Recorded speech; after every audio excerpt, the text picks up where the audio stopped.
which is the largest component of the transportation sector, was more in control of its rates in 2011.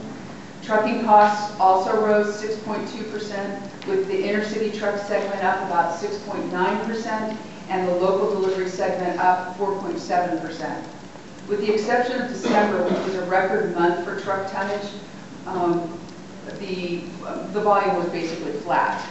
And I sort of drew the flat line grid there so you could see, not much happened. Rates increased between 5 and 15% across the industry.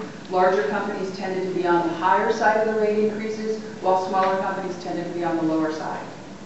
Despite the much needed rate hikes, many trucking companies still found themselves challenged by higher costs, including driver pay, rising insurance premiums, diesel fuel prices, new equipment prices. Government regulations such as the CSA, Compliance, Safety, and Accountability Act, have already had the impact of reducing capacity in the industry. And many shippers reevaluated their carrier relationships using CSA scores as a prominent deciding factor, and they dropped a lot of carriers with high scores.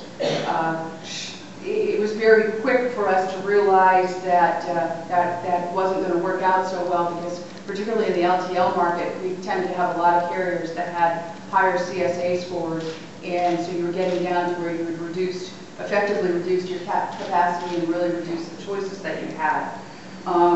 And the other problem is it left those carriers that were already in pretty bad shape from the recession, who had the higher CSA scores because they hadn't been able to keep up with maintenance.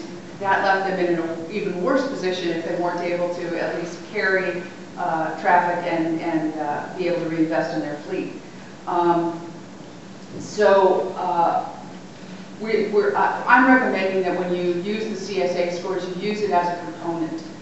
Don't use it as the only deciding factor.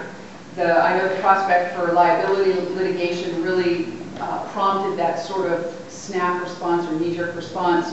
And now that we've had time to think about it, I've talked to a number of shippers who now have contracts that say, obviously you will use your best trucks to carry my products, and you'll set a program for how you're going to reduce your score, and we're going to hold you to that, and there'll be reckoning along the way, and if you don't make it, then you may be dropped as a carrier.